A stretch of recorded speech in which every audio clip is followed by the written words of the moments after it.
ภูมิใจหนักหนาที่ได้เข้ามาเป็นหัวของศาสตร์เป็นศาสตร์สายพิลาองค์อาจได้หับใส่ศาสตร์หับใส่แผ่นดินมาเป็นทหาร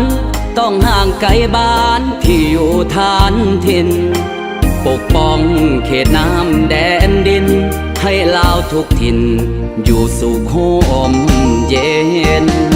เป็นลูกผู้ชายสานลาวมอบหมายหน้าที่ยิ่งใหญ่ปกป้องอาธิปไตยแผ่นดินลาวไว้บ่ให้ภัยหาวีให้ลาวทั้งพ้องประสาพี่น้องได้อยู่สุขีขออุทิศทั้งชีวิตนี้มอบกายพี่เพื่อชาติแผ่นดินเป็นทหารลาวต้องมีใจเสียสละพ่อแม่ประสาหักดังดวงตาแพงดังดวงใจจะขออุทิศมอบชีวิตทั้งกายและใจเพื่อชาติลาวยืนยงคงไว้สืบต่อไปสั่วกาลนานปกปักหักษาให้ชาติประสานยืนยงคงมันด้วยเกียรติทหารเหล่านั้นขอสัญญามัน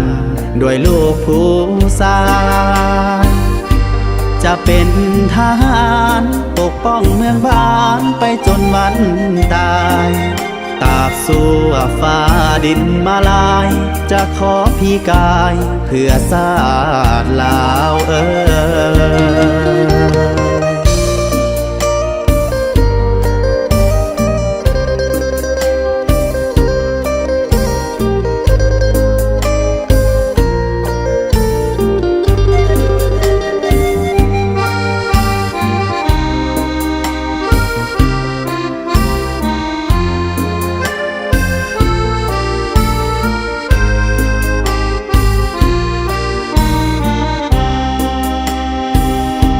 เป็นทหารลาว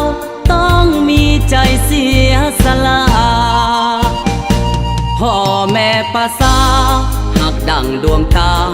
แพงดังดวงใจจะขออุทิศมอบชีวิตทั้งกายและใจเพื่อชาติลาวยืนยงคงไว้สืบต่อไปสั่วกาลนา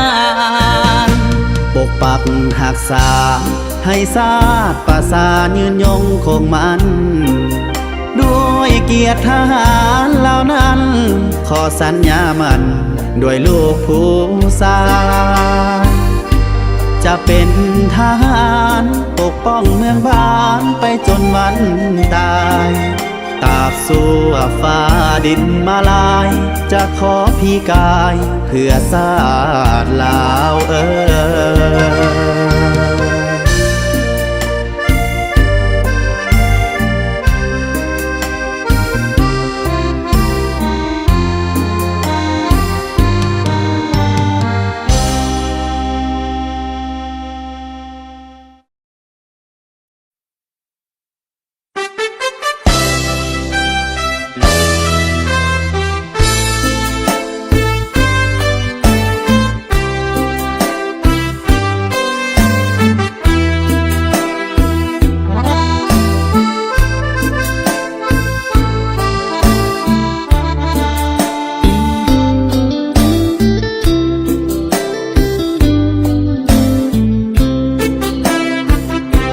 พื่อชาติประสาจริงจากลาพ่อแม่ทั้งบ้าน มาเป็นสายสาดทหารปฏิบัติการอยู่ในกรมกองสร้างตนเข้มแข็งออกแข่งด้วยความปองดองทหารคือคู่หัวปกป้องให้พี่น้องได้อยู่สุขีดินเรากว้างใหญ่หักษาไว้ห้วยน้ำลำธารบ่ให้ไปมาหุบพานต่อต้านพวกมหาวีน้องอยู่แนวหลังยังห่วงทุกนาทีเพื่อชาติประสาเฮานี้น้องคนดีจงได้รอท่าทหารก็คือกำลังยิ่งใหญ่รักษาอธิปไตยพวกความปลอดภัยขอเป็นแนวหน้าร่วมอุดมการณ์ยึดมันผู้บังคับบัญชาสร้างผลงานสู่ความก้าวหน้าทหารประสาจะสู้ต่อไปชาติลาววันใหม่สงบปลอดภัยอยู่เย็นสุขีทุกคนอยู่ดีกินดีย้อนมีผักลัดสองใสที่2 ธันวาสถาปนาสัตว์ลาวมีใสทหารทุกคนภูมิใจที่ได้หับใส่ชาติลาวตลอดกา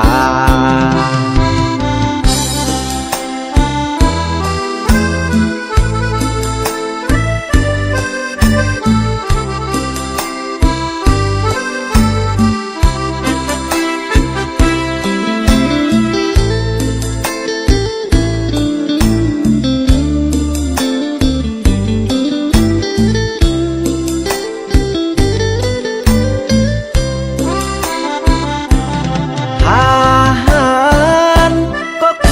กำลังยิ่งใหญ่รักษาอธิปไตยพวกความปลอดภัยขอเป็นแนวหน้าร่วมอุดมการณ์ยึดมันผู้บังคับบัญชาสร้างผลงานสู่ความก้าวหน้าทหารประสาจะสู้ต่อไปชาติลาววันใหม่สงบปลอดภัยอยู่เย็นสุขีทุกคนอยู่ดีกินดีย้อนมีผักลัดสองใสที่2 ธันวาสถาปนาสัตว์ลาวมีใสทหารทุกคนภูมิใจที่ได้หับใส่ชาติลาวตลอดกาล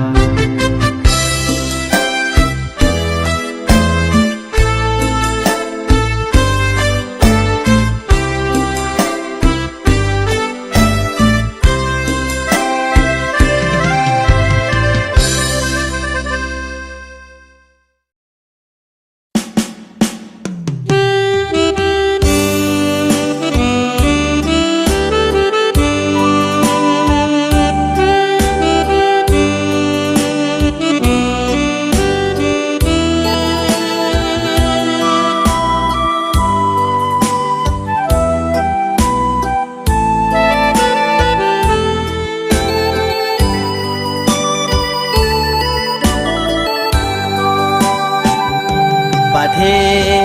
ศเป็นบ้านทหารเป็นหัวป้องกันประสาสุขสันต์ย้อนกำลังป้องกันแข็งแกร่งทนหนาวทนร้อนบ่ย่านย้อนป้องกันสายแดน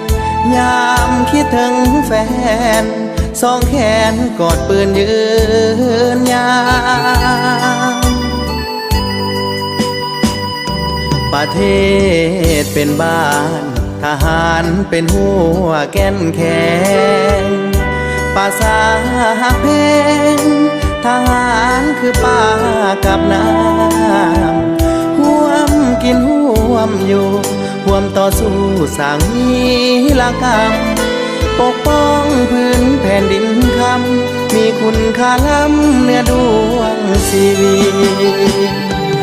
ดินแดนลาวกว้างใหญ่ไพศาลศัตรูขานจึงเหลือแต่เพียงเท่านี้บ่ให้เสียอีกคนลาวต้องสามัคคีถ้าหากพื้นดินตอนนี้เสียไปเฮาจะอยู่ไส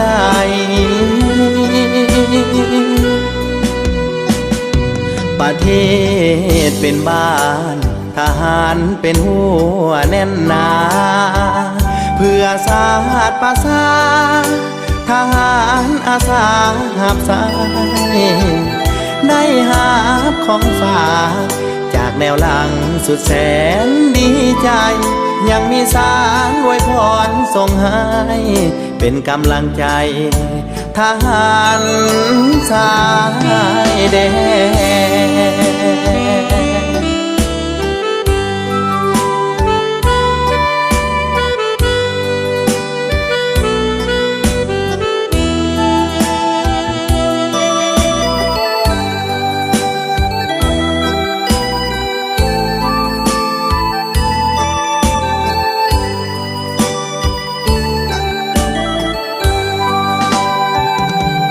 ดินแดนลาวกว้างใหญ่ไพศาลศัตรูขานจึงเหลือแต่เพียงเท่านี้บ่ให้เสียอีกคนลาวต้องสามัคคีถ้าหากพื้นดินตอนนี้เสียไปเฮาจะอยู่ไส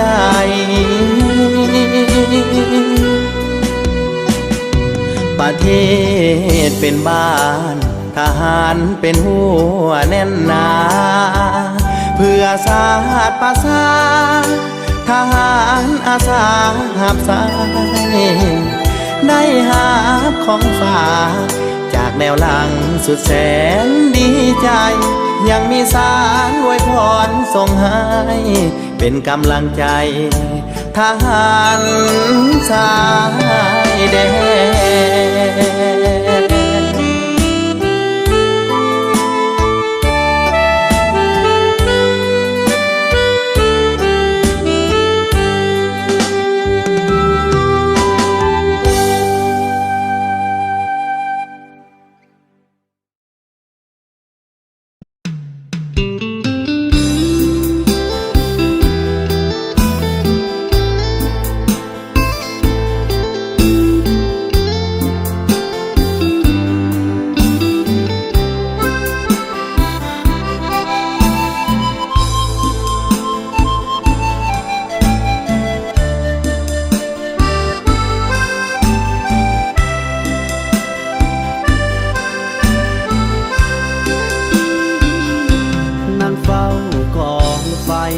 หัวใจคิดฮอ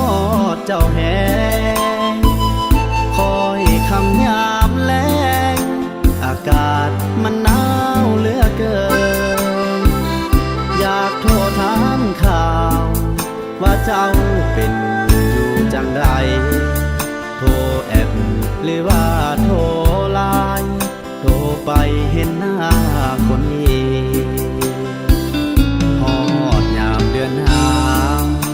คิดฮอดเจ้าหลายเด้แฟนอายอยู่สายแดนห่วงแฟนย่านมีคนอื่นส่วนอายคนนี้ยังมีแต่แม่คนยืนถึงว่านอนหนาวทั้งคืนยังมีใจให้เจ้าเสมออายประจำการตะวันน้องจงคอยท่าบ่โดนอายจะกลับมาหาแก้วตางามงอตอนนี้ยังอยู่ยอดสูคอยเหตุงามงออีกบ่นานอายจะกลับจรมาหาน้องอยู่ทางบ้านให้น้อง คอยท่าเถิดนาสามไว้ให้น้องเข้าใจอายไปเพื่อศาสตร์ภาษาความหักครั้งนี้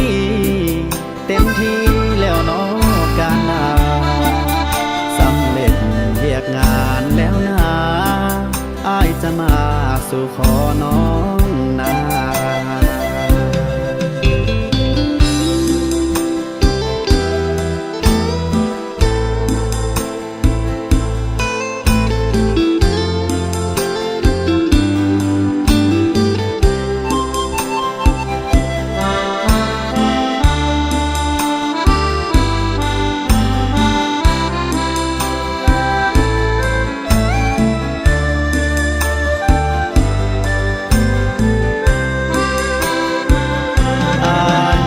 จำกา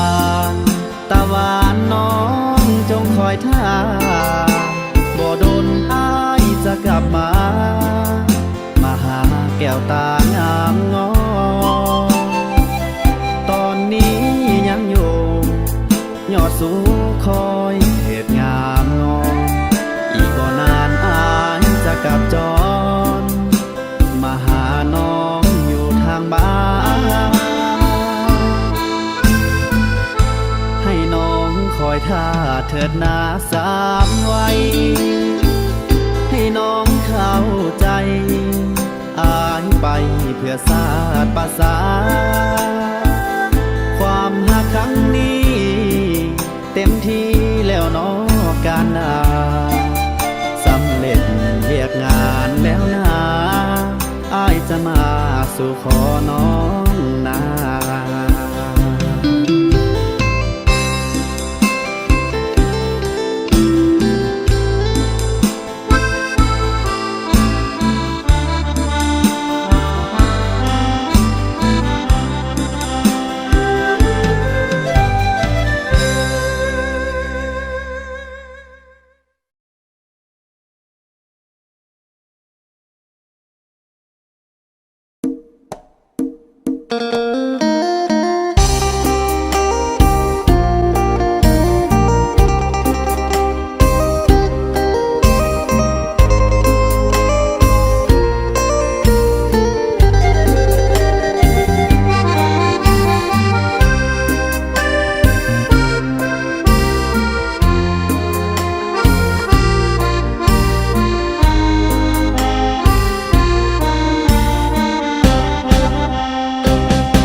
ภูมิใจหนักหนา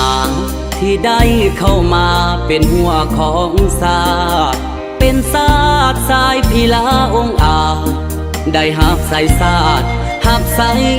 แผ่นดินมาเป็นทหารต้องห่างไกลบ้านที่อยู่ฐานถิ่นปกป้องเขตน้ำแดนดินให้ลาวทุกถิ่น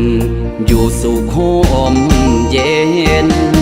เป็นลูกผู้ชายสารลาวมอบหมายหน้าที่ยิ่งใหญ่ปกป้องอธิปไตยแผ่นดินลาวไว้บ่ให้ภัยหาวีให้ลาวทั้งพ้องประสาพี่น้องได้อยู่สุขีขออุทิศทั้งชีวิตนี้มอบกายพี่เพื่อชาติแผ่นดินเป็นทหารลาวต้องมีใจเสียสละพ่อแม่ประสาหักดังดวงตาแพงดังดวงใจจะขออุทิศมอบชีวิตทั้งกายและใจเพื่อชาติลาวยืนยงคงไว้สืบต่อไปสั่วกาลนานปกปักหักษาให้ชาติประสานยืนยงคงมันด้วยเกียรติทหารเหล่านั้นขอสัญญามันด้วยลูกผู้ชายจะเป็นทหารปกป้องเมืองบ้านไปจนวันตายตราบสู่ฟ้าดินมาลายจะขอพี่กายเพื่อชาติลาว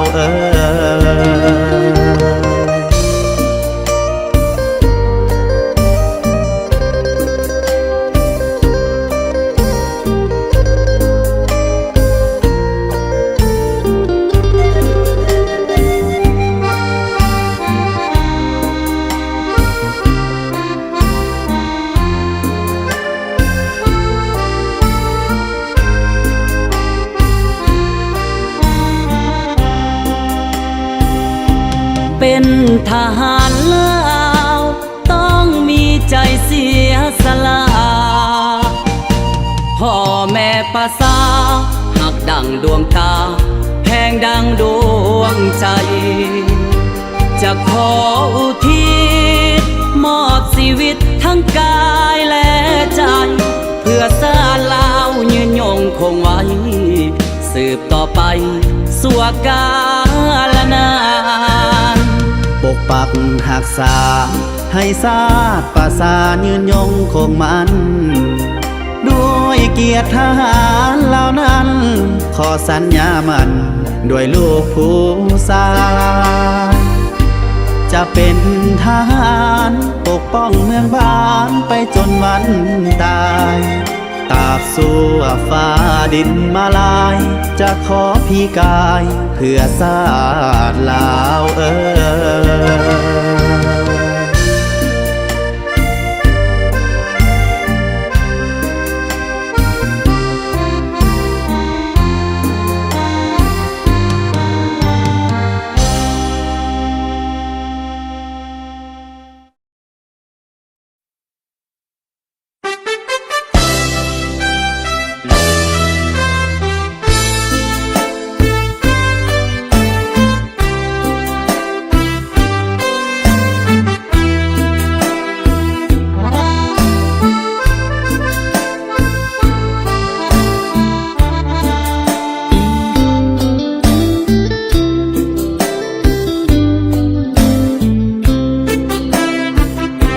พื่อชาติประสา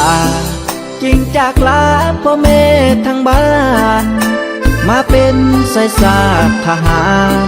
ปฏิบัติการอยู่ในกรมกองสร้างตนเข้มแข็งออกแข่งด้วยความปองดองทหารคือคู่หัวปกป้องให้พี่น้องได้อยู่สุขีดินเรากว้างใหญ่หักษาไว้ห้วยน้ำลำธาร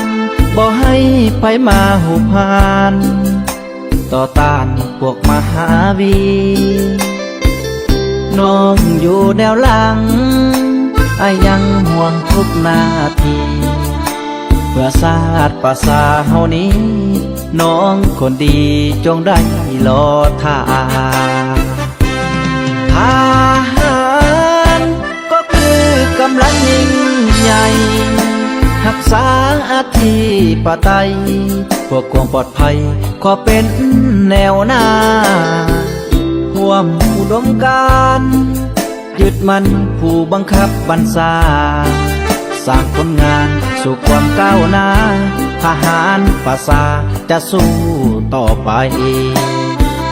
ชาติลาววันใหม่สงบปลอดภัยอยู่เย็นสุขีทุกคนอยู่ดีกินดี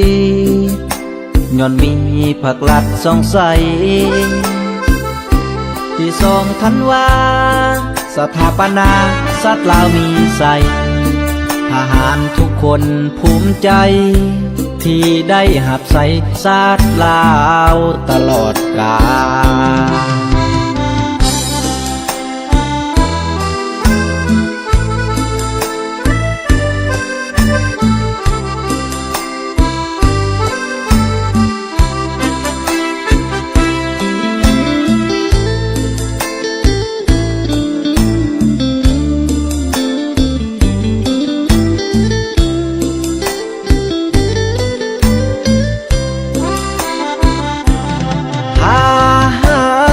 ลกำลังยิ่งใหญ่รักษาอธิปไตยพวกความปลอดภัยขอเป็นแนวหน้าร่วมอุดมการณ์ยึดมันผู้บังคับบัญชาสร้างผลงานสู่ความก้าวหน้าทหารประสาจะสู้ต่อไปชาติลาววันใหม่สงบปลอดภัยอยู่เย็นสุขีทุกคนอยู่ดีกินดีย้อนมีผักลัดสองใสที่2 ธันวาสถาปนาชาติลาวมีใส่ท ทหารทุกคนภูมิใจ ที่ได้หับใส่ชาติลาวตลอดกาล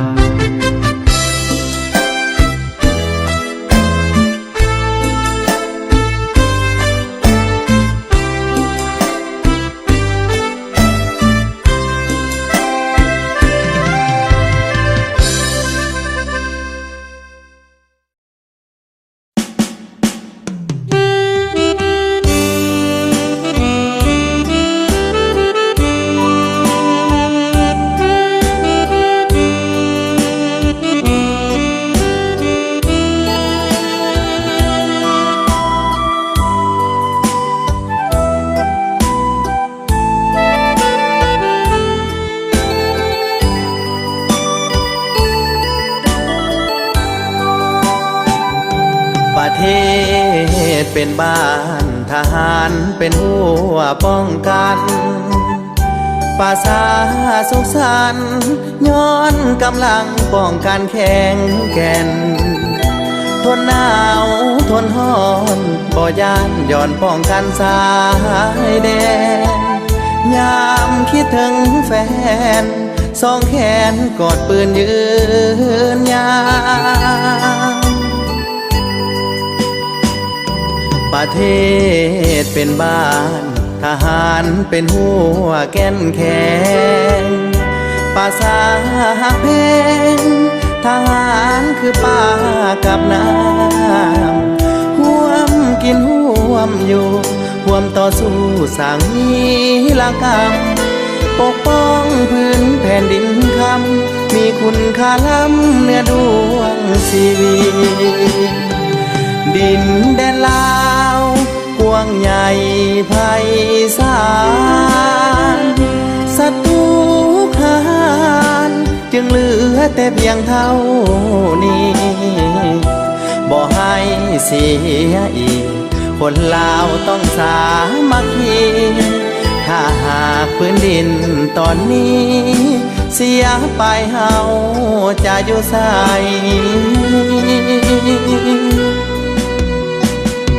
ประเทศเป็นบ้านทหารเป็นหัวแน่นหนาเพื่อชาติประชาทหารอาสาหับสายได้หาบของฝากจากแนวหลังสุดแสนดีใจยังมีสารไว้พรส่งให้เป็นกำลังใจทหารสายแด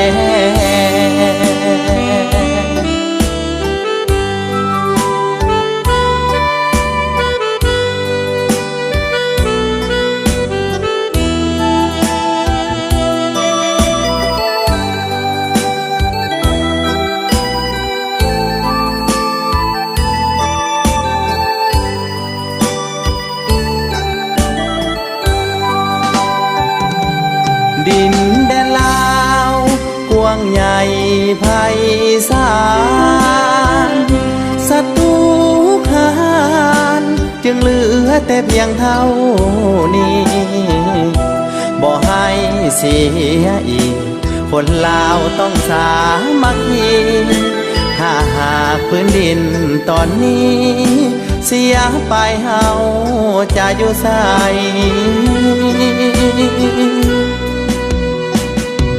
ประเทศเป็นบ้านทหารเป็นหัวแน่นหนาเพื่อชาติประชาทหารอาสาหับสายได้หาบของฝากจากแนวหลังสุดแสนดีใจยังมีสารไว้พรส่งให้เป็นกำลังใจทหารสายแด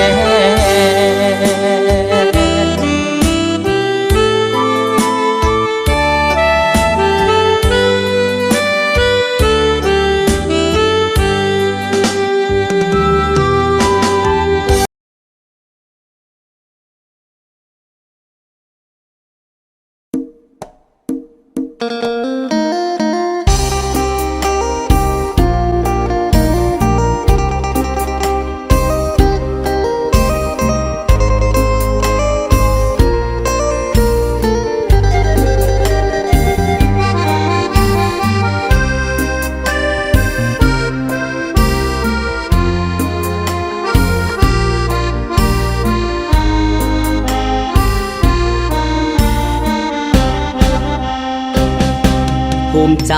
หนักหนาที่ได้เข้ามาเป็นหัวของศาสตร์เป็นศาสตร์สายพิลาองค์อาจได้หับใส่ศาสตร์หับใส่แผ่นดิน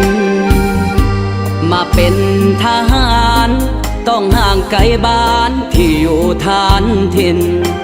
ปกป้องเขตน้ำแดนดินให้ลาวทุกถิ่นอยู่สุขโฮมเย็นเป็นลูกผู้ชายสาลาวมอบหมายหน้าที่ยิ่งใหญ่ปกป้องอาธิปไตยแผ่นดินลาวไว้